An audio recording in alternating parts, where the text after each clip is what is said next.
Very good morning guys. नहा धो के रेडी हो चुके हैं और अभी जाएंगे महाकाल मंदिर दर्शन करने के लिए।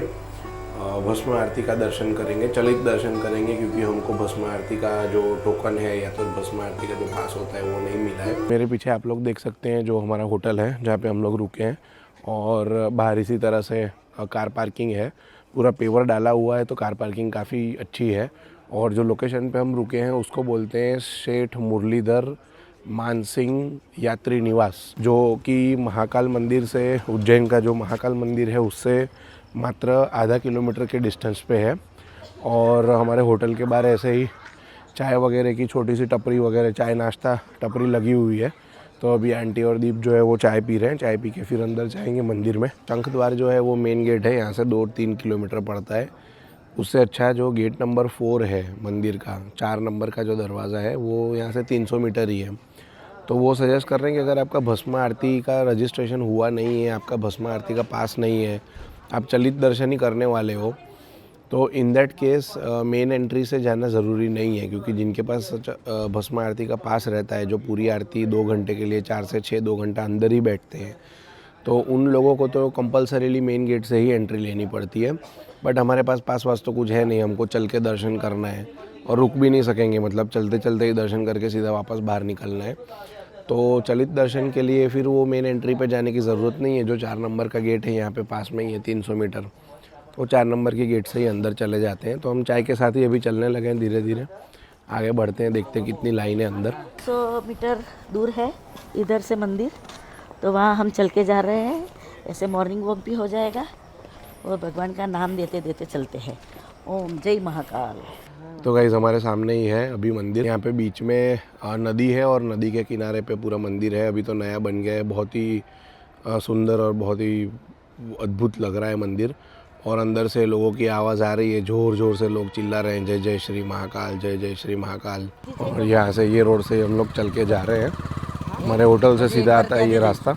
गाइस गेट नंबर 4 तो खुला नहीं था, वो 6 बजे खुलेगा, इसलिए हम गणेश द्वार से एंटर हो चुके हैं। अभी बाहर बहुत ही बड़ा स्क्रीन लगा हुआ है, स्क्रीन के अंदर भस्म आरती दिख रही है। अभी भस्म आरती शुरू हो चुकी है और अभी बज रहे हैं सुबह के 4:30। बहुत ही बढ़िया दर्शन यहीं से हो रहे हैं। वाह, स्पीकर वीकर सब लगा हुआ है तो आवाज़ भी सुनाई दे रही है।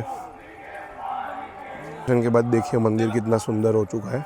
जब लास्ट टाइम मैं आया था मेरे जीजा जी और छोटे भाई के साथ, तो वो टाइम पे ये सब कुछ नहीं था। कितनी सुंदर मूर्तियाँ हैं, देखिए गाइस यहाँ पे भी मूर्तियाँ हैं, काफ़ी सुंदर है। गोल्डन, पूरा मैट फिनिश गोल्डन कलर में है सारी मूर्तियाँ। और हमारे लेफ़्ट साइड पे मंदिर है। लोगों की आवाज़ आ रही होगी आपको, लाइन चालू अभी यहाँ से, सामने भीड़ खड़ी है ऑलरेडी एंट्री पे। तो गाइस एंटरिंग द टेम्पल। बहुत ही ज़बरदस्त गेट बनाया हुआ है, भेगिच्छा लाइन, भेगिच्छा। गाइस आप लोग भीड़ देख सकते हैं, और लोग हैं ना भाग रहे हैं यहाँ पे, चल के दर्शन नहीं कर रहे हैं, असली में भाग रहे हैं लोग। हम तो आराम से चल के ही जा रहे हैं, कोई भागने की ज़रूरत नहीं है। अभी 4:45 हुए हैं तो आराम से दर्शन हो जाएंगे। A few moments later. तो गाइस दर्शन करके निकल चुके हैं बाहर, बहुत ही पीछे से हुए दर्शन, आगे तो मौका ही नहीं मिला जाने का। शंख द्वार है उसके बाहर बैठे हैं अभी। यहाँ पे जो चलने के लिए ऐसे कारपेट डाला हुआ है ना, वो कारपेट पे सभी लोग बैठे हैं और टीवी में आरती का दर्शन कर रहे हैं। यहाँ पे सामने स्क्रीन लगा है, उसमें देख रहे हैं आरती। अभी भस्म तो चढ़ा चुके हैं, अभी फूल वगैरह चढ़ा दिया महादेव को, मुकुट पहना दिया, छत्र लगा दिया चांदी का, सारे चांदी के ऑर्नामेंट्स जो हैं वो अभी पहना रहे हैं। तो गाइस अभी आरती चल रही है और यहाँ पे बाहर भी धीरे धीरे भीड़ बढ़ गई है। यहाँ पे आप देख सकते हैं कितने सारे लोग बैठे हैं, आरती एंजॉय कर रहे हैं।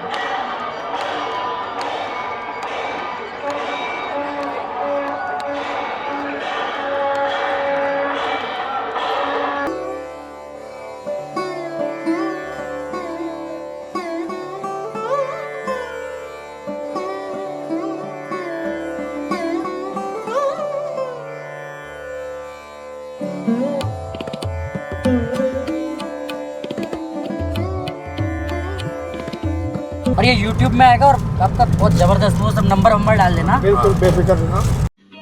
समझ रहे हो, समझ रहे हो आप, समझ रहे हो ना? राकेश पांडे, उज्जैन गाइड हूँ और यहाँ का जो भारत में पूरे कुंभ मेला लगता है इसके बारे में मैं कुछ जानकारियाँ देना चाहता हूँ। सब आपको अगर जानकारी हो तो समुद्र मंथन हुआ था अपने यहाँ भारत में देवताओं के समय। समुद्र मंथन में बहुत सी चीज़ें निकली थी, उसमें से अमृत भी निकला था। और समुद्र मंथन राक्षसों के द्वारा और देवताओं के द्वारा दोनों का वास्तविक एक नाग था, उसके द्वारा मंथन किया गया और शिव कुंडी बीच में आई। शिव कुंडी को उन्होंने धार बनाया और उससे मंथन किया। जब वो मंथन में बहुत सी चीज़ें निकली, उसमें से अमृत भी निकला। सब लक्ष्मी जी भी निकली। लक्ष्मी जी भगवान विष्णु के पास चली गई। फिर सबसे लास्ट में अमृत निकला। अमृत के लिए जो भी अमृत पी लेता उसको वो अमर हो जाता। अब उसमें राक्षस भी अमर होना चाहते थे, देवता भी अमर होना चाहते थे। तो उस सब अमृत कुंभ के लिए देवता और राक्षसों में युद्ध हुआ। उस युद्ध में उस कुंभ यानी संस्कृत शब्द है, कुंभ यानी मटकी होता है घड़ा। उस घड़े की छीना झपटी में पृथ्वी पर जिन जिन नदियों में अमृत की बूंदें गिरी वहाँ कुंभ मेले का स्नान होता है। उज्जैन में शिप्रा, नासिक में गोदावरी, प्रयागराज में गंगा जमुना सरस्वती संगम और हरिद्वार में गंगा जी। भारत के 4 स्थानों पर कुंभ का मेला लगता है। उज्जैन और नासिक 12-12 वर्ष में पूर्ण कुंभ लगता है।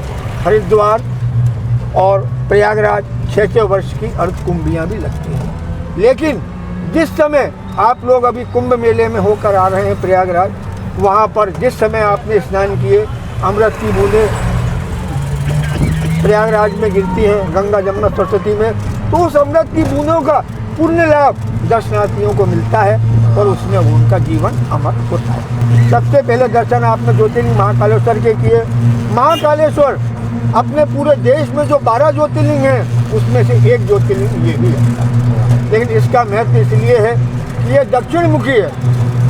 दक्षिण मुखी 12 ज्योतिर्लिंगों में केवल एक महाकालेश्वरी है और दक्षिण में ही काल और मृत्यु का निवास भी दक्षिण में ही होता है। तो काल और मृत्यु पर भी आपने विजय प्राप्त की, इसलिए आप यहाँ पर मृत्युंजय महाकाल कहलाते हैं। यहाँ पर जो मंदिर सुबह 4 बजे खुल जाता है, जो पहली आरती होती है वो भस्म आरती होती है। वो भस्म आरती अन्य किसी 11 ज्योतिर्लिंगों पर कहीं पर भी नहीं। यहाँ पर इसलिए होती है कि भगवान यहाँ पर शमशानवासी है और दक्षिण मुख होने के कारण इनको यहाँ पर भस्म चढ़ाई जाती है। आज से लगभग 300, 400, 500 साल पहले तक यह ताजे मुर्दे की भस्म आया करती थी, भगवान को चढ़ाते थे। लेकिन अभी वर्तमान में जब से मंदिर सरकारी हुआ, जब से सिंधिया स्टेट में आया 250-300 साल पहले से, यहाँ पर गाय के गोबर के जो उपले बनते हैं उस पर एक आटे का पुतला बनाते हैं, उस पर रखते हैं और वही दाह संस्कार की प्रक्रिया करते हैं जो दाह संस्कार शमशान में एक मुर्दे के ऊपर किया जाता है। उसके जो राख बनाई जाती है भस्म, वही भस्म लाकर यहाँ पर भगवान महाकाल को चढ़ाई जाती है। लेकिन भस्म ब्राह्मण नहीं चढ़ाते, भस्म साधु चढ़ाते हैं। पंचनामी, दशनामी, निर्वाणी, महानिर्वाणी अखाड़ा है, उसके ही संत लाकर यहाँ पर वो भस्म चढ़ाया जाता है। और ये प्रक्रिया 2 घंटे की होती है। 4 बजे से लेकर 6 बजे तक ये प्रक्रिया पूरी चलती है और उसके बाद आम दर्शनार्थियों के दर्शन खोले जाते हैं। पहली आरती सुबह 7 बजे, भस्म आरती के बाद पहली आरती कहलाएगी 7 बजे प्रातःकालीन।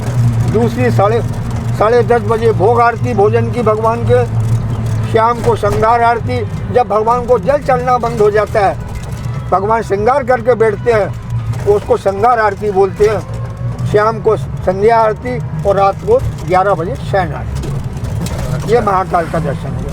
9 ग्रहों में मंगल का जन्म स्थान है। यहाँ के बारे में ऐसा बताया जाता है, भगवान शंकर का अंधाकसुर नाम के राक्षस से महासंग्राम लड़ाई चल रही थी। उस लड़ाई में वो राक्षस नहीं मारा जा रहा था। भगवान शंकर अपने त्रिशूल से जब उस राक्षस को मारते, रक्त की धार पृथ्वी पर गिरती तो फिर से ज़्यादा बलशाली होकर भगवान से युद्ध करता। भगवान शंकर उसको मारते मारते थक गए तो उनके माथे से कुछ पसीने की बूंदें भूमि पर गिरी और भूमि से उत्पन्न एक लाल रंग के छोटे से बालक ने जन्म लिया। छोटे से बालक ने जन्म लिया। भगवान शंकर ने उस बालक को आदेश दिया, इस राक्षस का रक्त भूमि पर मत गिरने दो। ठीक सर। उस बालक ने भगवान शंकर ने अपने त्रिशूल से उस राक्षस को फिर मारा। रक्त का खून फिर राक्षस का नीचे गिरने लगा। इस तरह से जैसे रक्त की बूंद पीते हैं, अपन पानी पीते हैं, इस प्रकार से वो रक्त की बूंदों को पीता रहा। रक्त की एक बूंद भी पृथ्वी पर नहीं गिरी, वो राक्षस मारा गया। भगवान शंकर ने उस बालक को सदा मंगल का आशीर्वाद दिया और ये स्थान मंगल का जन्म स्थान कहलाया सर। जो लोग मांगलिक होते हैं, इनको मंगल भारी होता है, यहाँ ये पूजा दर्शन करने से उसको मंगल की शांति होती है। और जो अपने 12 राशियाँ होती हैं सर, उसमें से मेष और वृश्चिक 2 राशियों को स्वामी मंगल होता है। और साइंस की दृष्टि से, वैज्ञानिकों की दृष्टि से, साइंस की दृष्टि से यहाँ पर जो कर्क रेखा आकाश मार्ग से चल रही है, भूमध्य रेखा जो पृथ्वी से चलती है, इसी स्थान पर क्रॉस करती है और ये एक प्रकार से ग्रीन बीज भी कहलाता है। आइए, हाँ, मंगलवार बड़े है। विशेष दिन आया है। हाँ। ये मंगल की पूजा होती है सर यहाँ।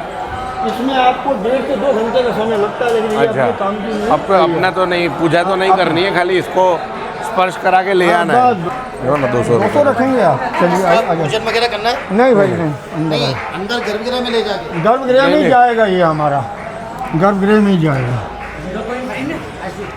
हाँ, એટલે કદાચ અમે બે દેખાતા ના હોઈએ ને તોની વાત છે।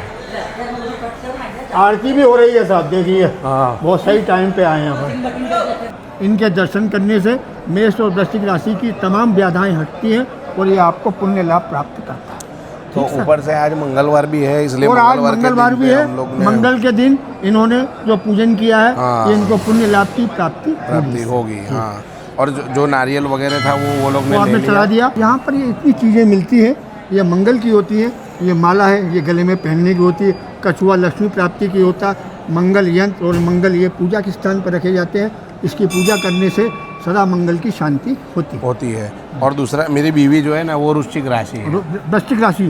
हाँ, तो तो उनको- दोनों का काम हो गया ना हमारा। दोनों काम हो गया सर आपका। ये और उनको ये है। वो छोटा सा वो मंगल का वो लाल कलर का एक दिया था, वो ये है कहाँ ना चला सर, ये रहा मूंगा बोलते हैं। मूंगा हाँ, ये रहा। इसको अंगूठी में बनवाना सर।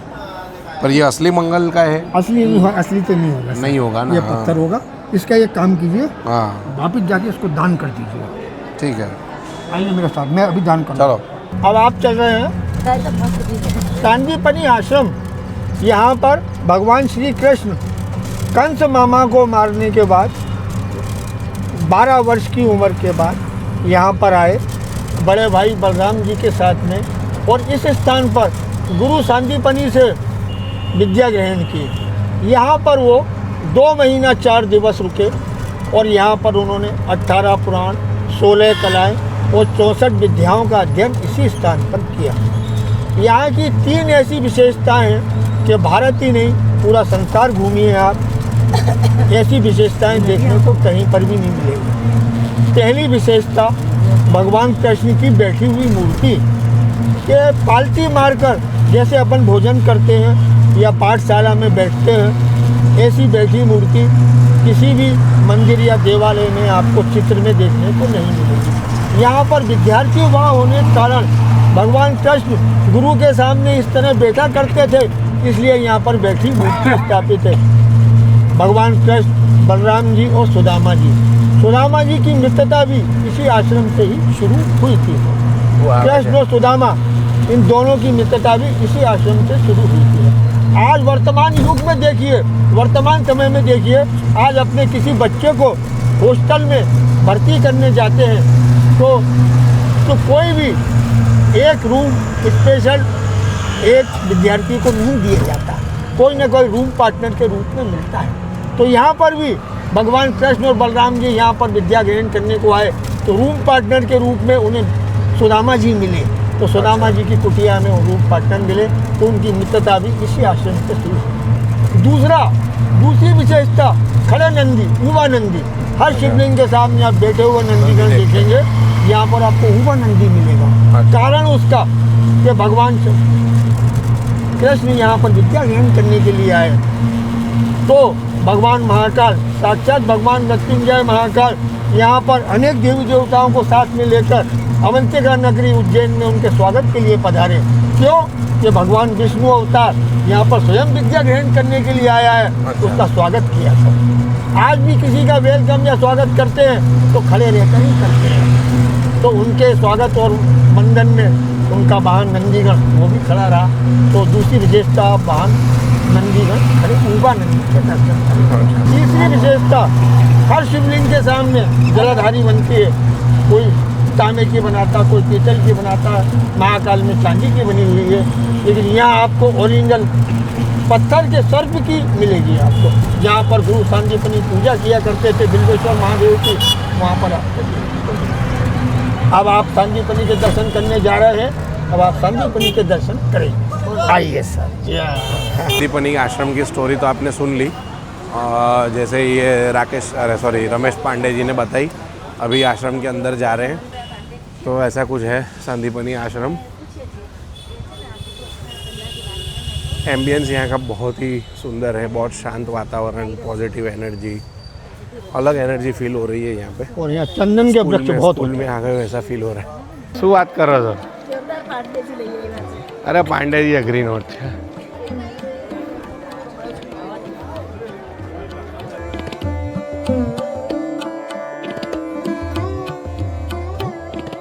तो गाइस हम लोग मार्केट में घूम रहे हैं उज्जैन की, और बीच में एक भांग वाले के वहाँ पे भी रुके थे। महादेव का प्रसाद नहीं लिया तो क्या लिया। पांडे जी बता रहे हैं कि यहाँ पे 2300 के आसपास मंदिर है। 2387 मंदिर है उज्जैन में। टुक टुक में घूम रहे हैं सिटी में, मज़ा आ रहा है। ये शिवरात्रि में सबको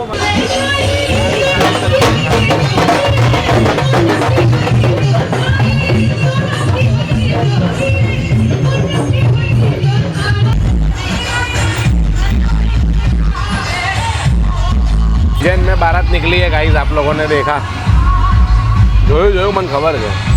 और बारात के बीच में से हम लोग अभी ट्रैफिक में है, जा रहे हैं वापस होटल पे। अभी टाइम हो रहा है ऑलमोस्ट 11:15, सारे दर्शन हो गए, बहुत ही अच्छे से हो गए। 4 बजे अपना चेकआउट है। बट अभी होटल जाएंगे, होटल जाके खाना वहीं पे खा लेंगे। नीचे रेस्टोरेंट है और अच्छा खाना मिलता है, तो खाना वहीं पे खा लेंगे। और खाना खा के फिर सो जाएंगे 2-3 घंटा। 4 बजे के आसपास, 4 साढ़े 4 बजे के आसपास निकलने का प्लानिंग है।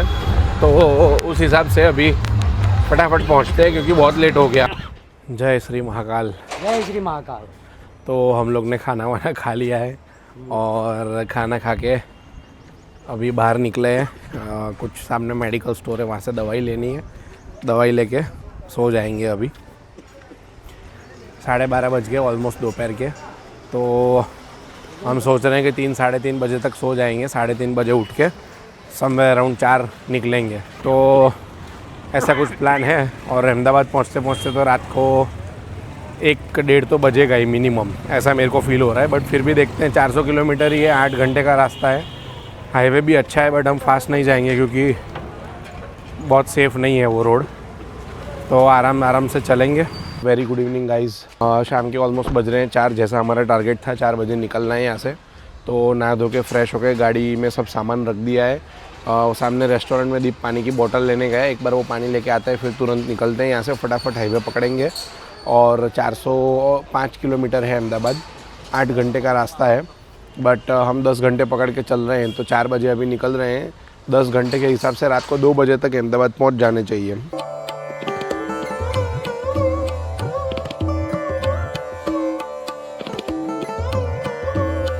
हम लोग थोड़ी देर में अभी रतलाम पहुँचेंगे on the way to Ahmedabad. और अभी और 350 किलोमीटर बाकी है अहमदाबाद। साइड में रुके थे, एक ढाबा था, तो वॉशरूम जाने के लिए, आराम से फ्रेश होने के लिए रुके थे। बाकी एंजॉय करते करते जा रहे हैं, मस्त गाने वाने सुन रहे हैं रास्ते पे। और हाईवे काफ़ी अच्छा है, कोई प्रॉब्लम नहीं, कोई दिक्कत नहीं है। Average speed somewhere around 80-90 maintain हो रही है। वैसे तो इस सुंदर व्यू को छोड़ के जाने का मन नहीं कर रहा है, बट हमारा भी टारगेट है, पहुँचना है घर। तो निकल रहे हैं यहाँ से, बैठ रहे हैं गाड़ी में। एक लास्ट टाइम विंडमिल को और सन को बाय बोल देते हैं। तो गाइस यहाँ पे गन्ने का जूस पीने के लिए रुक गए हैं। यहाँ पे खेत में इन्होंने तरबूज लगाए हैं, मस्त पूरा प्लास्टिक रैप करके उसके अंदर सीड्स डाले होंगे ये लोग ने।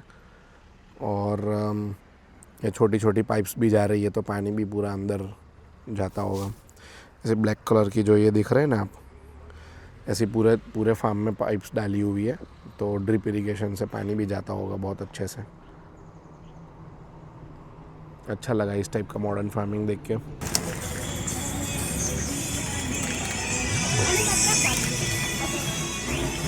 तीन ग्लास ही चाहिए अपने को, तो ये इतने में हो जाएगा 3 ग्लास? बर्फ़ नहीं गला बैठ गया ऑलरेडी ये भाई का, तो आवाज़ ही नहीं निकल रहा है। हो जाएगा ना? तो बस ये अदरक डाल के ये लास्ट वाला ले लेता हूँ। वाह भाई वाह, फ्रेश गन्ने का जूस, क्या बात है। 2 तू पीने वाला है कि नहीं? एक तीसरा भी बना दो। हाँ, ये क्या गाय को खिला देते हो फिर? हाँ, भैंस खा जाती है ना, उसको तो मज़ा आता होगा। भाई आधुनिक क्वांटिटी परफेक्ट है। तू पिएगा ना, तू बोलेगा कि भाई यार अपने गन्ने का जूस निकालने का बिजनेस चालू कर देते हैं। तो हम लोग खाना खाने के लिए रुके हुए हैं, अभी ऑलमोस्ट 11 बज रहे हैं। अहमदाबाद जो है यहाँ से 130 किलोमीटर बचा है और हम लोग अभी डिनर के लिए रुके हुए हैं एक जगह पे, जहाँ पे हम ऑलरेडी पहले भी आ चुके हैं, पिछले महीने भी आ चुके हैं। लास्ट मंथ हम बाइक राइड पे आए थे ये जगह पे। डिनर के लिए हम लोग रुके हैं मक्खन सिंह।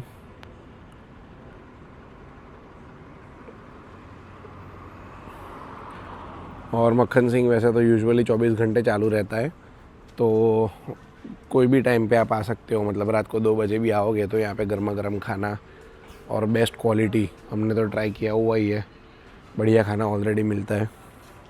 अपना फेवरेट पनीर पराठा ऑर्डर कर दिया है, अभी फटाफट पनीर पराठा दाल फुल मक्खन मार के आ जाएगा। दही भी मंगवा लिए हैं, थोड़ा गला ख़राब है बट अभी पराठे के साथ मेरे को तो खाना ही पड़ेगा दही। आंटी का और दीप का पता नहीं, बट मैं तो खाने वाला हूँ। दही दाल और सैलड आ चुका है, बस अभी पराठा के लिए वेट कर रहे हैं।